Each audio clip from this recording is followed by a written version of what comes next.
నమస్తే జ్యోతి వార్తలకు స్వాగతం. ముందుగాల ముఖ్యాంశాలు. తెలంగాణ గ్రూప్ 1 అభ్యర్థులకు శుభవార్త. మాజీ ప్రధాని పీవీకి భారతరత్న అవార్డు. సీఎం మీద మండిపడుతున్న BJP MLA. Free bus auto డ్రైవర్ల అంశం మీద అసెంబ్లీలో గరం.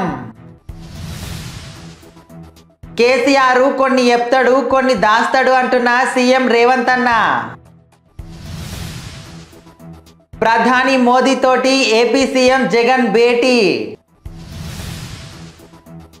జగన్ ప్రభుత్వం ఏడాదిలా 341 రోజులు అప్పులల్లనే. ఆశా వర్కర్ల మీద పోలీసుల దౌర్జన్యం. టిడ్కో ఇండ్ల మీద జగనన్న పిడుగు పాదం. ఇక వార్తలలోకి తెలంగాణ గ్రూప్ 1 అభ్యర్థులకు సర్కార్ శుభవార్త చెప్పింది. తెలంగాణలో గ్రూప్ 1 అభ్యర్థులకు ముఖ్యమంత్రి రేవంత్ రెడ్డి శుభవార్త చెప్పిండు. వయో పరిమితిని 46 ఏండ్లకు పెంచి త్వరలోనే గ్రూప్ 1 నిర్వహిస్తామంట అని శాసనసభలో ప్రకటించిండు. కొన్ని నిబంధనల వల్ల టీఎస్పీఎస్సీ ప్రక్షాళన ఆలస్యమైంది. 4 ఉద్యోగాలు పోయిన దుఃఖంలో విపక్ష నేతలు 2 లక్షల ఉద్యోగాల గురించి మాట్లాడుతున్నారు. జిరాక్స్ సెంటర్ల ప్రశ్న పత్రాలు విక్రయించి ఉద్యోగాలు భర్తీ చేసే వాళ్ళం కాదు. మేము ప్రభుత్వ శాఖలల్లా బంధువులను పెట్టుకొని ఉద్యోగాలు అమ్ముకునే వాళ్ళం కాదు. పోలీసు ఉద్యోగాల కోసం యువత ఎంతకాలం నిరీక్షిస్తుంది. త్వరలోనే పోలీస్ శాఖలల్లా 15,000 ఉద్యోగ నియామకాలు చేపడతాము. యూనివర్సిటీలల్లా ఖాళీలను త్వరలోనే భర్తీ చేస్తాము. ప్రభుత్వ ఉద్యోగాలు భర్తీ చేయాలంటే నిర్దిష్ట విధానం ఉంటుందంట అని సీఎం రేవంత్ రెడ్డి అన్న చెప్పుకొచ్చిండు. భారత మాజీ ప్రధాని పివి నరసింహారావుకు దేశ అత్యున్నత పురస్కారం భారతరత్న అవార్డు దక్కినందుకు మస్తు మంది ప్రముఖులు హర్షం వ్యక్తం చేస్తున్నారు. ఆర్థిక సంస్కరణలు తెచ్చి దేశాన్ని అభివృద్ధి పథంలో నడిపించిన పివి లాంటి గొప్ప వ్యక్తికి అత్యున్నత పురస్కారం ప్రకటించడాన్ని స్వాగతిస్తున్నామంట అని సీఎం రేవంత్ రెడ్డి చెప్పుకొచ్చిండు. ఆలస్యమైన వారికి ఈ గౌరవం దక్కడం తెలంగాణ బిడ్డగా గర్వకారణంగా ఉన్నదంట అని ఇట్లా చెప్తున్నాడు. తెలంగాణ ప్రజల తరపున పివి కుటుంబ సభ్యులకు శుభాకాంక్షలు తెలియజేసిండు.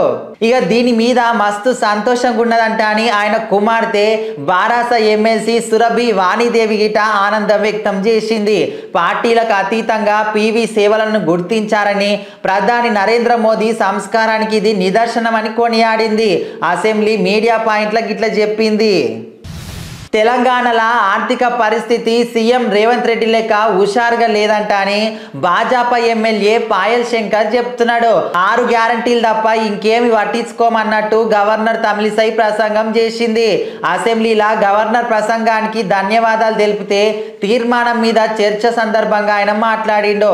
రాష్ట్రం ఏర్పాటుకు సహకరించిన వాళ్ళను గుర్తు చేసుకోవడము మంచిదే, కానీ భాజపాను విస్మరించిండ్రు. ఆ ప్రసంగంలో మన్మోహన్ సోనియాను గుర్తు చేసుకున్నారు. తెలంగాణ చిన్నమ్మ సుష్మా స్వరాజ్ పేరును ప్రస్తావించలేదంట అని చెప్పిర్రు. ఇదంతా ప్రభుత్వ సంకుచిత స్వభావానికి నిదర్శనం అని చెప్తున్నారు. ఆటో డ్రైవర్ల సంక్షేమానికి కట్టుబడి ఉన్నామంట అని మంత్రి దుద్దిల శ్రీధర్ బాబు అసెంబ్లీలో చెప్పిండు. గవర్నర్ ప్రసంగానికి ధన్యవాదాలు తెలిపితే తీర్మానం మీద చర్చ సందర్భంగా బారాస ఎమ్మెల్యే పల్లా రాజేశ్వర్ రెడ్డి మస్తు ప్రశ్నలు చేసిండు. గవర్నర్ ప్రసంగంలో అరిచేతిల వైకుంఠం చూపించిండ్రు. 30 మోసాలు 60 అబద్ధాలు చెప్పిర్రు. ఈ విమర్శలను మంత్రులు తిప్పికొట్టిండ్రు. ప్రజాభవన్కు వచ్చే వారి ఫిర్యాదులు తీసుకుంటలేరు అంట అని ఇప్పటి వరకు ఎవరి సమస్యలను పరిష్కరించిండ్రా అంట అని ఇట ప్రశ్నిస్తున్నారు. గడిచిన 10 ఏళ్లలో కేంద్రంలోని భాజపాకు బారాస అండగా నిలిచిందని సీఎం రేవంత్ రెడ్డి విమర్శించిండు. అసెంబ్లీలో గవర్నర్ ప్రసంగానికి ధన్యవాదాలు తెలిపే తీర్మానం మీద చర్చ సందర్భంగా ఆయన మాట్లాడిండు.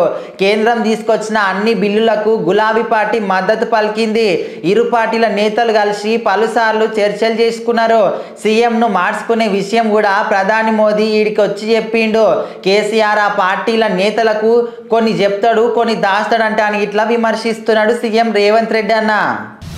ప్రధాని నరేంద్ర మోదీతో పాటు ఏపీ సీఎం జగన్ అన్న ఢిల్లీలో భేటీ అయ్యిండు. సుమారు 25 నిమిషాల పాటు ప్రధానితోటి వివిధ అంశాల మీద ఆయన చర్చించిండు. రాష్ట్రానికి రావాల్సిన నిధులు, విభజన హామీల మీద మోదీతోటి జగన్ చర్చించినట్లు తెలుస్తున్నది. దీంతో పాటు తాజా రాజకీయ పరిస్థితుల మీద సమావేశంలో చర్చ జరిగినట్లు అందుతున్నది. కేంద్ర ఆర్థిక జలశక్తి మంత్రులను ముఖ్యమంత్రి కలిసే అవకాశం గిట్లున్నదంట. జగన్ ప్రభుత్వము ఏడాదిలా 341 రోజులు అప్పులలోనే ఉంటుంది. రిజర్వ్ బ్యాంక్ ఇచ్చిన రకరకాల వెసులుబాట్లు వినియోగించుకుంటుంది. ఇక అందుకోసం ఏకంగా 149 కోట్ల మేర వడ్డీలు చెల్లించింది. రాష్ట్ర ప్రభుత్వ నగదు నిర్వహణ తీరు వల్ల ఇట్లా వడ్డీలు చెల్లించాల్సిన పరిస్థితి ఏర్పడింది. కొన్ని రోజులైతే రాష్ట్ర ఖజానాల కనీసం నిల్వ కూడా లేని పరిస్థితి. ప్రభుత్వ చెల్లింపులన్నీ రిజర్వ్ బ్యాంకు ద్వారానే జరుగుతాయి. 2022-23 ఆర్థిక సంవత్సరానికి సాక్షాత్తు కాగ్ తేల్చిన లెక్కలు ఇవన్నీ. డిమాండ్ల సాధన కోసము ఉద్యమ బాట పట్టిన ఆశా కార్యకర్తల మీద పోలీసులు జులుం ప్రదర్శిస్తున్నారు. నిరసన తెలిపేందుకు వస్తున్న మహిళలను ఈడ్చుకపోతున్నారు. దుస్తులు ఊడిపోతున్నా కనీసం స్పృహ లేకుండా బస్సులకు దొబ్బుతున్నారు. చెలో విజయవాడ ఆందోళనల భాగంగా వివిధ జిల్లాల నుంచి వేల సంఖ్యల ఆశా వర్కర్లు తరలివచ్చిండ్రు. ఇక వాళ్ళను నియంత్రించే క్రమంలో పోలీసులు నియంత్రణ కోల్పోయి ప్రవర్తిస్తున్నారు. ఏడికాడ వేల మందిని అదుపులోకి తీసుకున్నారు. ఆశా నిరసనలు, నినాదాలు, పోలీసుల నిర్బంధాలతోటి విజయవాడ, మంగళగిరి ప్రాంతాలు దద్దరిల్లుతున్నాయి. ప్రజలకు మేలు చేసే పనులకు మోకాలు వెట్కంలా జగన్కు ప్రత్యేకత ఉన్నది. ముఖ్యంగా పట్టణ ప్రాంత పేదల కోసం ఉద్దేశించిన టిడ్కో ఇండ్ల విషయంలో ఆయన నిర్వాకాలన్నీ ప్రజా వ్యతిరేకమైనయే. పట్టణ మౌలిక సదుపాయాల అభివృద్ధి సంస్థ టిడ్కో ఆధ్వర్యంలో గత తెలుగుదేశం ప్రభుత్వము దాదాపు 3.13 లక్షల నివాస గృహాల నిర్మాణం చేపట్టింది. అత్యాధునిక సాంకేతికతతోటి, సకల సౌకర్యాలతోటి 300, 365, 430 చదరపు అడుగుల విస్తీర్ణంలో ఇండ్లు కట్టించి లబ్ధిదారులకు అందజేయాలంట అని అప్పుడున్న సర్కార్ చెప్పింది. ఇక అర్హతలకు అనుగుణంగా లబ్ధిదారులను ఎంపిక చేసింది. టిడ్కో గృహాల నిర్మాణానికి కేంద్ర రాష్ట్ర ప్రభుత్వాలు చెరో ₹1,50,000 చొప్పున సాయం చేసిండ్రు. లబ్ధిదారులు తమ వాటా కింద 300 చదరపు అడుగులు ఇంటికి 500 చెల్లించిండ్రు. 365, 430 చదరపు అడుగుల గృహ లబ్ధిదారులు అయితే 50,000, ₹1,00,000 వంతున కట్టిండ్రు. నిర్మాణ వ్యయంలా ప్రభుత్వ రాయితీ లబ్ధిదారుల వాటా పోయినాక మిగిలిన మొత్తాన్ని బ్యాంకు రుణాల ద్వారా టిడ్కో సమకూర్చుతుందంట అని చెప్పిండ్రు. అయితే సీఎం జగన్ సీట్ ఎక్కగానే ఆ వాగ్దానాన్ని ఏట్లా కలిపిండో 51,616 టిడ్కో ఇండ్ల కేటాయింపులను రద్దు చేసి పారేసిండు.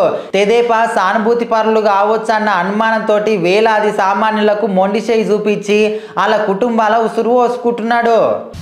చిత్తూరు జిల్లా వైసీపీ శ్రేణులు కుప్పం పట్టణంలోని ఎస్ఆర్ఎం థియేటర్లో యాత్ర 2 సినిమాను ప్రదర్శించారు.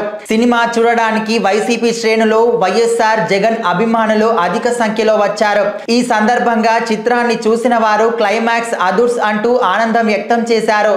జగన్ వైసీపీని ఏర్పాటు చేయడం, బై ఎలక్షన్లు, ఓదార్పు యాత్ర తదితర సన్నివేశాలు అద్భుతంగా చిత్రీకరించారని ప్రేక్షకులు తెలియజేశారు. ప్రాక్టికల్స్ పేరుతో అక్రమాలకు పాల్పడిన కార్పొరేట్, ప్రైవేట్, జూనియర్ కళాశాలలపై విచారణ జరిపి చర్యలు తీసుకోవాలని పీడీఎస్యు ఆధ్వర్యంలో ఆర్ఐఓ కార్యాలయం ఎదుట ఆందోళన.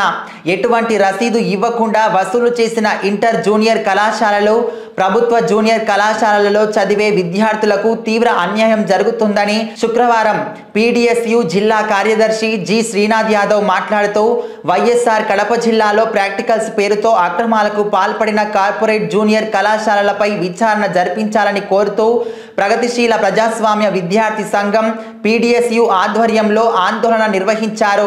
జిల్లాలో కడప నగరం, బుద్వేల్, జమ్మలమడుగు, పులివెందుల, మైదుకూరు ప్రాంతాల్లో కార్పొరేట్, ప్రైవేటు, జూనియర్ కళాశాలల యాజమాన్యాలు సిండికేట్ అయి ఇంటర్ ప్రాక్టికల్స్లో మార్కులు అధికంగా వేస్తామని చెప్పి విద్యార్థుల వారి తల్లిదండ్రుల దగ్గర నుండి ₹1,500 నుండి ₹2,000 వరకు అక్రమంగా వసూలు చేశారని, ఎటువంటి రసీదు కూడా ఇవ్వలేదన్నారు. కావున ఆర్ఐఓ స్పందించి ఆయా జూనియర్ కళాశాలలకు చెందిన విద్యార్థుల దగ్గరికి వెళ్లి విచారణ జరపాలన్నారు. దీని వలన ప్రభుత్వ జూనియర్ కళాశాలలో చదువుతున్న విద్యార్థులకు తీవ్ర అన్యాయం జరుగుతుందని ఆరోపించారు. అనంతరం ఆర్ఐఓ బండి వెంకట సుబ్బయ్యకు వినతి పత్రం ఇచ్చారు. ఈ కార్యక్రమంలో పీడిఎస్యు నగర నాయకులు మనోజ్, విష్ణు, నరసింహ, రాజా, అప్పాన్, బ్రహ్మయ్య, మహేష్ తదితరులు పాల్గొన్నారు. దగ్గర ఎక్కువ మోతాదులో అమౌంట్ వసూలు చేస్తున్నారు. దీన్ని అధికారులు ఖచ్చితంగా ఖండించాలని చెప్పేసి పీడిఎస్యుగా విజ్ఞప్తి చేస్తున్నాము. ఆందోళన నిర్వహించడం ఇంతేనా. కడప చెన్నై రహదారి బాకరాపేట పోలీస్ చెక్ పోస్ట్ వద్ద సిద్ధవటం మండల ఎస్ఐ పెద్ద ఓబన్న ఆధ్వర్యంలో రానున్న ఎన్నికలు దృష్టిలో పెట్టుకొని వాహనాలు తనిఖీ చేయడం జరిగింది. వాహనదారులకు సీట్ బెల్ట్ తప్పనిసరిగా పెట్టుకోవాలని, వాహన పత్రాలు, లైసెన్సు కంపల్సరీగా ఉండాలని వాహనదారులకు తెలియజేశారు. మన మొదటి ఓటు రాష్ట్ర అభివృద్ధికి. రాష్ట్ర ప్రధాన కార్యదర్శి రేవూరి వేణుగోపాల్ ఆంధ్ర రాష్ట్రంలో జరగబోయే ఎన్నికల్లో రాష్ట్ర అభివృద్ధి చేయగలిగే నాయకుడికి మన ఓటు వేయాలని టీఎన్ఎస్ఎఫ్ రాష్ట్ర ప్రధాన కార్యదర్శి రేవూరి వేణుగోపాల్ అన్నారు. శుక్రవారం my first vote for CBN అనే కార్యక్రమంలో భాగంగా అన్నమయ్య జిల్లా రాజంపేట బత్యాల భవన్లో ఫస్ట్ ఓటర్లకు అవగాహన సదస్సు నిర్వహించారు. ఈ సందర్భంగా ఆయన మాట్లాడుతూ రాష్ట్రాన్ని అభివృద్ధి చేయగలిగే నాయకుడు చంద్రబాబు అని, 2024 ఎన్నికల్లో చంద్రబాబును ముఖ్యమంత్రి చేయాలని అన్నారు.